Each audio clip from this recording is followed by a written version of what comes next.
Check this out. A wonderful calzone. Oh, beautiful, packed full of cheese, and I got some pepperoni and basil up in there. Oh, I tell you what, this is a delight. Wait till you try it. This is yummy.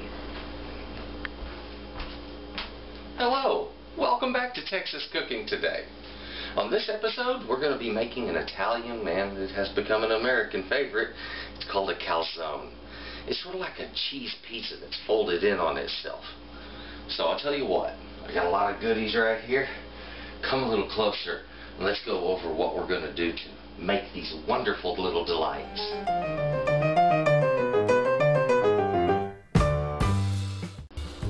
Well, I tell you what, we have all kinds of wonderful goodies here. So let's go over what all we're going to use to make our simple calzones. Back here, first of all, this is our flour, and we're going to start with our dough. I have 2½ cups of flour here, and with that I'll be combining 3/4 of a cup of hot water. You want hot tap water, that'll work fine. And I have some sugar, salt, and some yeast right here. Now, that's 2 teaspoons, and 2 teaspoons. Very simple. Or 1 package, which is equal to 2¼ teaspoons. Either way, it'll work fine. Very simple.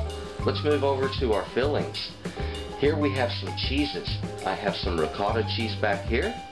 We have some mozzarella cheese over here. Nice creamy mozzarella. And this is Parmesan, the real thing. And we've got it freshly grated up, and we're going to use that in there for massive amounts of flavor. Down here I have some basil and some, this is pepperoni. It's commonly used on pizzas, tastes great inside of calzones. And you don't have to use pepperoni, you don't have to use any meats at all, or you can use other meats, you know, like Italian sausage, hamburger, prosciutto ham, whatever you can think of to put in there. Just make sure it's not too juicy. And then here we're going to make a separate sauce, and the sauce is not going to be going down into the calzone itself. The sauce is going to be separate for dipping. And for this I'm going to be using just some simple tomato paste here. This is 8 ounces of tomato paste, 3 tablespoons or 1/4 cup of basil, and this dried basil will work fine for this. This is 1 tablespoon of rubbed thyme. You want the real fine powder there. Right here I've got some garlic. We're going to use a couple cloves of that in it. And we have some white Zinfandel. And whatever wine you want to use will work fine, but I like to use wine to thin down these red marinaras because A, it gives them this fruity boost. It adds a little more acid to it, makes it a little sharper, and if you, as long as you keep it simple on the herbs and spice, then it really brings out something super special in a red sauce. So use the KISS method on your red sauce. That's keep it simple, stupid. Simple ingredients, simple methods make for really good marinaras, alright? So there we have it, just some very simple ingredients. If you don't have basil, if you want to use spinach instead, that would work. I use spinach a lot in these things, and they're really good that way. But this time I just wanted to kind of be weird and go with some basil, because I love fresh basil inside of things like this. Back here, there's some olive oil. The olive oil is going to be used in the crust as well as on top of the crust at the end of making the calzone, just before baking it. And that allows it to bake into the crust, and it kind of fries the exterior of the crust in a way and gives it a unique flavor and just a wonderful texture. These are going to be great. So let's move right on to making our dough first. Let's head on back to our mixer. Okay, we are here at our mixer. I went ahead and switched jackets. I like to work in a white jacket when I'm messing with flour. So what I want to do first, let's take the flour and place it right there in my mixing bowl. On top of that, I'm going to place my sugar, my salt, those. I'm going to give a quick stir, mix them into the flour. Let's put in that yeast.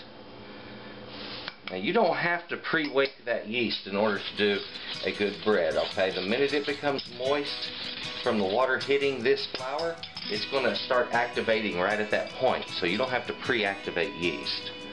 Now, let's pour 3/4 cup of hot water in there, and that's just hot tap water. I didn't have to heat it up at all. And one last goodie, we need some olive oil in this. And I want to put in quite a bit. That's about 1 tablespoon, 2 tablespoons, And right there, about 3 tablespoons. That's 1/4 of a cup. And that's going to make a nice texture to the dough. All I have to do is just let that run until it's well mixed. Otherwise, if you're going to do it by hand, to just get your hands in there, knead it up, and the minute it turns into a good solid ball, start kneading it for about 5 minutes, then just set it aside.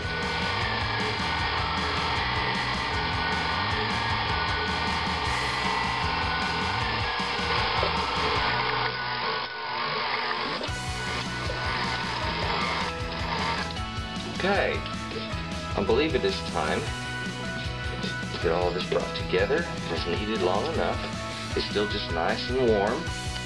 It has a very elastic feel to it, good and stretchy, but that's going to develop more. And I didn't mention the flour that I used in this. I like using a high gluten flour. I know that these days that sort of sounds funny, but frankly, gluten is not a bad thing. Gluten is simply protein, okay? And it's the protein structure that acts like a glue that makes the bread to rise and become very unique and flexible in its qualities. The truth of the matter is gluten isn't a bad thing the way a lot of people are painting it these days. It is simply a protein. It's not a bad thing, unless protein has suddenly become bad. Alright, I have my bowl here that we were talking about earlier. Let's just place that ball of dough right in it. I'm going to put the dome cover on top, and I have some pieces of tape that I'm just going to use to hold that in place. Right now it's on top of a pilot on a burner, so that's going to provide it a good warm surface. And I have above it here a halogen light that's providing some extra heat from above, so it's going to heat this dome just a little bit. Now let's move on to the sauce. Yummy sauce. So as you can see now, there's not much work in making that dough. It's a very simple process, and it doesn't take a lot of work by hand either. Okay, now the next thing we're going to do is work on making our sauce. But the first thing I need to do, and I've already started on this while the dough was mixing, I was putting some plastic wrap over my cheeses and getting them covered and ready to go back in the fridge. I want to keep everything good and fresh, so I'm going to put the basil, cheeses, and all this right back in my refrigerator. We're going to keep those fresh until the dough is finished rising. Remember, that rise on the dough will take you a couple of hours. About an hour per rise. We're going to rise it twice. Now, let's start on our sauce. Now, I wanted to show you how I'm going to be mincing up this garlic. And there's a lot of different ways that you can handle garlic. You have garlic press that works really good. Some people like to just crush it and lightly chop it. That's fine. But I want to show you how to do a fine mince to do it with a knife. First of all, let's talk about the knife. The knife itself, to do a mince with, you're going to need something that has an offset from the handle. And what I mean is, the edge right here needs to set down a considerable distance from the handle right here. And the idea there is so that the handle can allow it to rock up and down. And if it is an edge that's close to the handle, like right up here, that is not achievable. So you need this kind of an offset to work. A sandstone works for this. Any blade that's between about 7 and 9 inches works really good for this also. Now, I have 3 cloves of garlic here. Yes, I know you see 4, but there are 3. Let me explain. This is your average size clove of garlic. This one's a little bit smaller. It's about a medium, and these are some small ones. What I'm looking for is about a tablespoon of fine minced garlic, and this is what's going to give it for me. But if you don't have, a breakdown like this, you want 3 large ones like that. So I have 3 cloves of garlic there. Make sense now? Or just more confusing? Let's move that off. Now, to mince garlic, the first thing you need to do is to get these so they're not bouncing around while you're trying to cut them, okay? And the best way to do that is just simply to crush them. Now I'm going to hit my blade with my hand, but when I do this, I don't want this edge pointed up or anything. I want it kind of angling down like so, which means the backside is going to be a little high. And sometimes when you do this, the garlic will spit out. Don't be surprised if that happens, and don't let it discourage you. It just happens, okay? Get over it. So turn that edge down, get it good and firm with your hand, and that will match it just like so. Isn't that neat? Now, a little bit shot out. Again, we do not lose any sleep over that little bit that shoots out.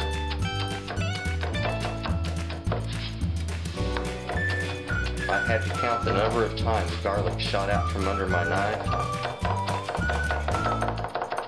don't think I could. Now the motion I'm making here is very, very simple. But the way you need to do it is something that you have to be careful about. And what I'm doing here is I'm keeping my thumb tucked under. And I'm using these fingers on top of the blade at the end of it to provide a down pressure. So all I have to do is move the handle up and down, and I get the right action. So I move it, the garlic. Nice.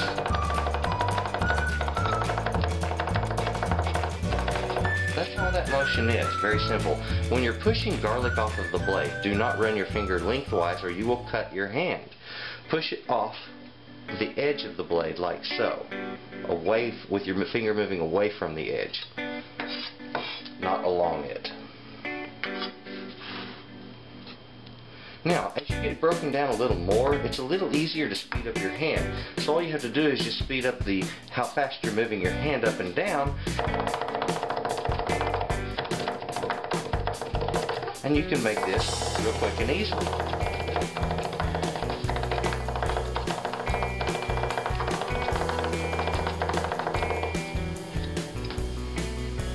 Do that once more because I want a little finer grind on it.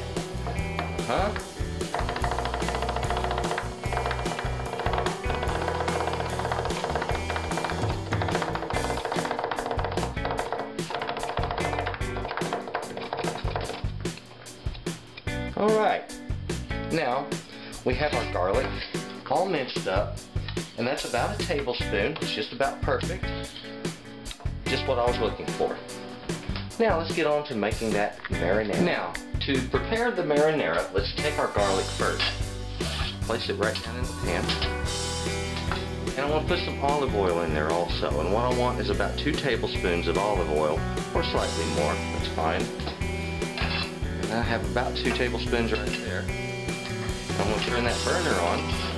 And I want my burner set to a low heat.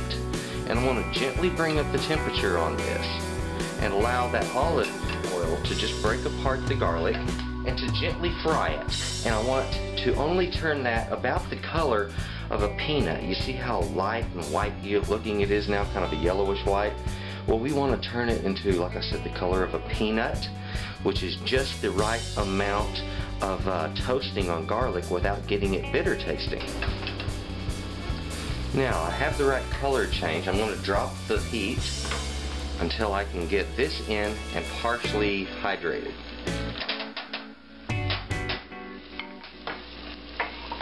Now, I want to whisk, pour in some of that wine, and start working all of that together into that paste. And we're also going to add some water to this, but most of the thinning will be done with wine.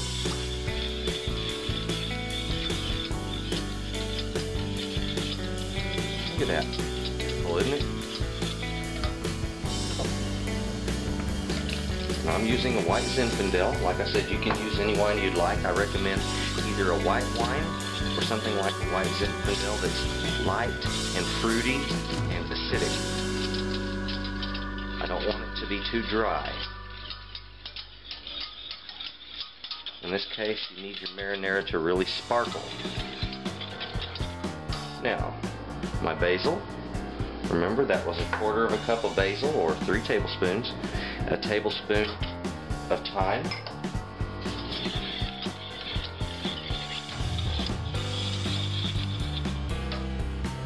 A bit more wine. All in all, I put in about a cup of wine total, maybe a little bit more. And from there, any more fluid that I need in this to hydrate it, to thin it out, I will simply use water. But at this point, I have a nice smooth sauce, and it looks like we're going to end up making a very good marinara this way. Look how simple and thin that is. Easy. That didn't take anything. All I have to do is to finish cooking this off for about 30 minutes. It'll need to simmer that way. Okay? Now, it's a matter of giving that time as it simmers. Remember to stir this frequently. You don't want it to burn on the bottom. So simmer it on low And as that happens, you want to stir it about every 5 to 8 minutes. I'm dropping my flame to low, and I'll bring the temperature up slowly and easily on this. The minute it starts bubbling, you might want to put a cover on it because it will splatter all over your stove otherwise. Now, it has been about 40 minutes on the rise time so far. So what I want to do is simply take this top cover off, and you notice there's this moisture buildup inside, nice condensation. That's very normal. And I want to take this, which is also almost doubled in bulk. I'm just going to flip him over. And that reason I get heat on both sides of the dough really well, and it does rise just a little bit better. Remember, that's a fairly stiff dough, so it's kind of difficult for it to rise up and become soft. I've had my sauce simmering now for about 20 minutes, and I've just now removed it from the heat for one reason. Sometimes when you go to stirring these things, if it's still on the heat, it's going to bubble and spatter all over the place. If you'll remove it, that'll slow that bubbling down, and that doesn't happen. Now, let's take a look at this. It has gotten considerably thicker, okay, and I don't want it quite that thick. Alright, so what I'm going to do for the last few minutes of the simmer, I want to add some hot water to this. There we go. That was about a half a cup. And that's right back to where the consistency was, close to where it was when we started this. And that's good. Just another tablespoon or two. There we are. Now, just going to let that continue to simmer. Finish its last 10 minutes simmering.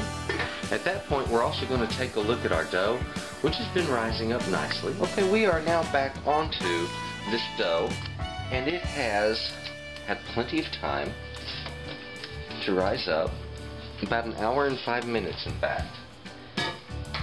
I've just turned off the heat on my sauce. I'm going to move it out of my way. Now my dough has risen up. It's looking beautiful right now. And I'm just going to take this, very gently lift it, and I'm going to roll the top part inward. The hot part, which is laying down, I have on top here, and I'm rolling it out very gently. I'm just going to squeeze it on the bottom.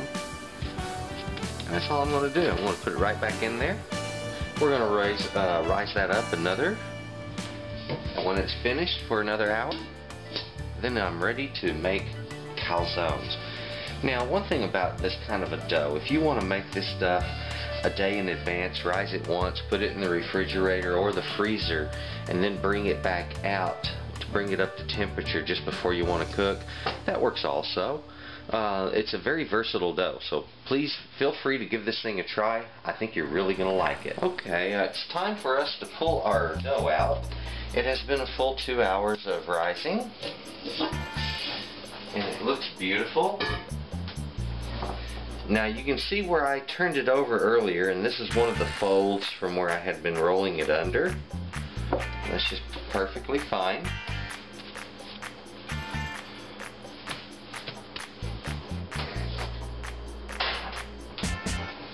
Now, what I want to do with this is divide it into 4 parts. So, I'm just going to simply cut it down the center. And one thing that you can do, if you're not sure if your lines are going to come out perfect, is you can kind of pre-mark it a little bit to see if you're kind of on track or not. There we go. Just slide through that. I'll split each one of these.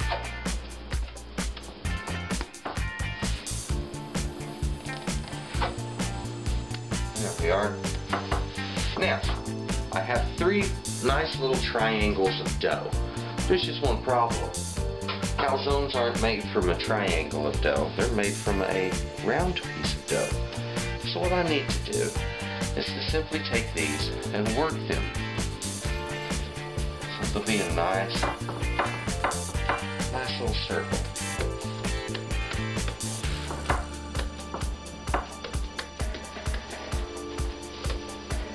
Now, this out.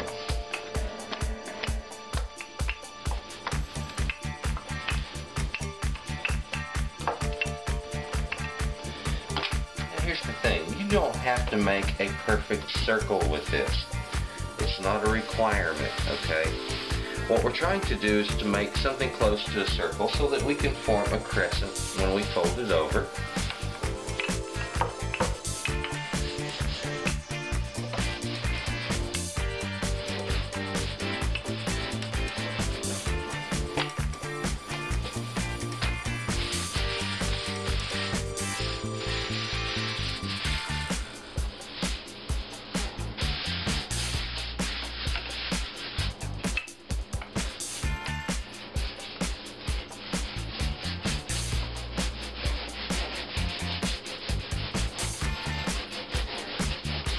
Isn't that nice?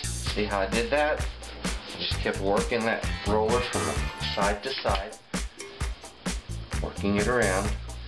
There I have a nice little crescent that I can use. I want that to be just slightly larger, but not much. My dough right now, in the thicker parts, is about 1/8 of an inch thick. And in the thinner parts, closer to a 1/16. So I'm going to spread that thicker part out a little bit, just like that.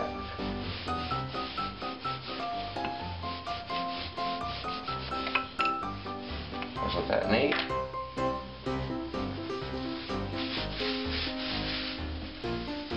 Now, once you get these rolled out like that, it's not a problem. Add just a little bit of extra flour on them, so you have a nice dry surface.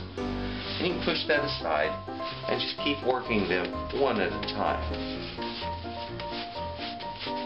There we go.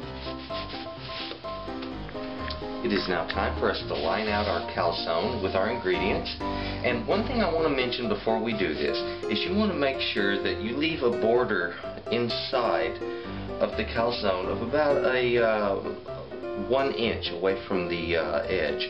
So we're going to keep all of our ingredients in the center part here, leaving ourselves a 1-inch border all the way around, making it a lot easier to seal it up in the end. Now, what we're going to start with is some ricotta cheese, and I want to place this right on the top up here, and I want to mash it down, just kind of press it into place.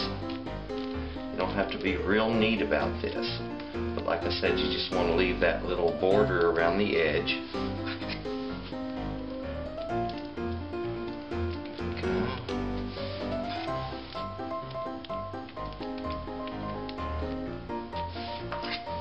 And feel free to use plenty of ricotta. This is that smooth, creamy cheese that's really going to make the calzone worth eating, okay? This is that wonderful, wonderful, smooth, creamy flavor that you get in it. And of course it works with the other cheeses as well, but the ricotta is just absolutely indispensable for this. Now I'm using a fairly firm ricotta. Different brands, you know, some are a little bit more liquidy than others. And I like this one because it's real dry, and this is important in making calzones. You want good dryish ingredients. For instance, like this mozzarella. You do not want to use mozzarella that is from a ball. If you have to slice it up, if it's not grateable, then it's got way too much moisture in it, and it's going to give you problems when you go cooking up your calzone, okay? So you're looking for some cheeses, especially your mozzarella and your ricotta, that do not have excessive moisture in them, okay? If you'll notice, I'm really stacking on some cheese on this. Remember, that's what the calzone is about. It's all about cheese and a few other little goodies in it that just make it really wonderful. But man, if it isn't for the cheese, you don't have a calzone. I'm telling you now. Alright, let's move right on to our next ingredients.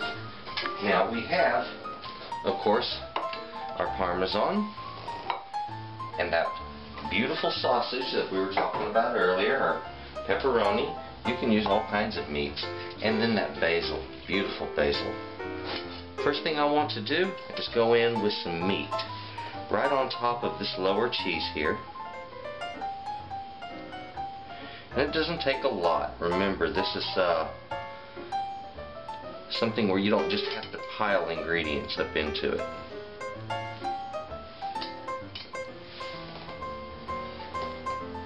There we go. Beautiful. Now I'm going to put some of this cheese right up on top of the pepperoni. This is that Parmesan that we grated fresh. Well, I call Parmesan fresh. Imagine that it's been aged. Okay, nonetheless, it's still the block form of Parmesan.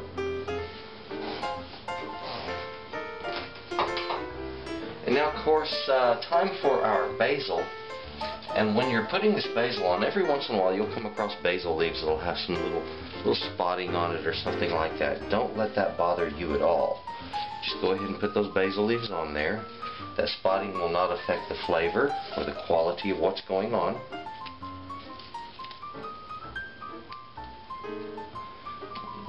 Take those small leaves free from the stem. There we go. I think I want to get these larger leaves right on this edge and put the smaller ones toward the back. I think I usually get better results that way. And some people like to take the leaves and press them down into the ricotta. It sort of works out either way, so don't sweat it too much. There we go. Put him right on the end.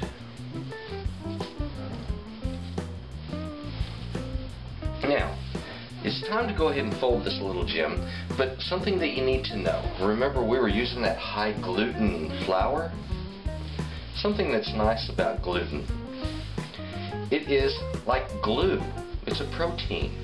So when it becomes wet, it sticks just like a glue. So here I have a little water. I'm just going to paint some water right onto the dough around this. There we go. Make it nice and wet. And as I do that, what's going to happen is that gluten is activating. It is forming a nice sticky layer right there. And as I fold this over, it's going to stick really well for me. Now, here's our problem. When you're folding a calzone, if you got a lot of ingredients, they want to push some of them out. So you kind of have to fight it a little bit to keep everything tucked up inside. Pull that top over and stick it right down to that wet surface. There we go. Now, before I finish tamping this down, I want to take my ingredients and I'll push down on them. And right now I'm seeing air push out the side over here. It's called burping this. And what you're doing is you're pushing out excess of air so that it's going to hold a nice, compact, tight shape. Now I'm going to press down those edges. And if you'll notice, it's sticking out nice and far. That's just what we're looking for, because we're going to wet it again. A little more water on that edge after we folded it, because we're going to fold it over again and finish sealing it up. And a little folding there.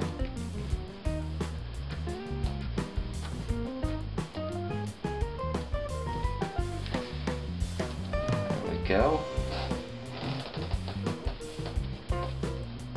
Isn't that simple? There we have it. One stuffed calzone. And I want to sit here and do this 3 more times to make a total of 4 calzones from the recipe that I have started. Now, here's the thing, is if you aren't hungry for 4 calzones, or you don't need 4 calzones, take the others and freeze them. That's exactly what I'm going to be doing with them. And once they're frozen, you can pull them out anytime you would like, put them in an oven at 375 degrees, and let them cook for about 50 minutes. And those calzones will cook up just fine. Although, when you are cooking one fresh like this, those cooking instructions don't work. When you're cooking it fresh, you want to cook it at 450 degrees, and it's going to take you about 20 to 22 minutes on the average. If you're high altitude, maybe a little bit longer. Okay, so we got our calzone ready to go here. We're going to get it on a pan, get it oiled up. That's with some olive oil, and sprinkle it with some salt, and it's time to put it in the oven. Ooh, yummy, I can't wait. Now we have our calzone ready to go into the oven. What I want to do is just finish it up. And to do this, I need to give it a good liberal coating of oil. Now, a couple of ways you can do that. You could just pour the oil over the top and use a basting brush. That would work fine. But then, of course, you're also going to be turning it over, so you're going to be getting it on your hands anyway, right? I like to glove up for something like that. After all, I'm going to be getting oil all over my hands, right? So, just rub that oil all over it. Get a good oil bath. Flip him over. See how he's kind of puffed up again? It's that yeast working on it. It's a good thing. It's helping that dough to get a little more aerated, and it's going to produce a very nice crust. There we go. Now that I have that completely coated in oil, it's been flipped over, and it is ready to go into the oven. Except, drop a little bit of salt over the top of it. It's nice to have a salty crust on the outside of a calzone. And then what I want to do here is a series of slits. 1, 2, 3, 4 up above, and 3 below. And these nice little slits are going to help this to aerate real well so that it doesn't have any problems puffing up. You want it to stay flat and keep its shape. Now it's off into the oven at 350 degrees. It'll need to be in there for about 20 to 25 minutes. And here it goes. 450. We're going to give it about 20 to 25 minutes. I'll set my timer for 20. Alright, it is now time for us to take our calzone out. It has been about 24 minutes. Look at the beautiful golden brown color on that. Let's get a closer look. Now, when your calzone comes out of the oven, it's going to be mighty hot, and you're going to want to make sure that it remains good and crisp underneath. So I recommend sliding a cooling rack right up underneath it. Just let it cool down. That sucker is still steaming, and it just needs a little bit of time. I'm going to give this 10 to 15 minutes to cool down, and then it's going to be ready to cut and enjoy. Oh boy, I tell you, the smell of this is just beckoning. Beautiful, beautiful calzone. I'm going to take that and cut into it. Yes. Alright. Look at that. The beautiful layering in it. Nice and thick. Nice crust on top. This calzone is ready for somebody to enjoy. Well, it's just as simple as that. A calzone. A wonderful little pizza dough folded over with lots of cheese inside and a few other little surprises. Oh, I tell you what, look at this little gem. It's beautiful, isn't it? Can't wait.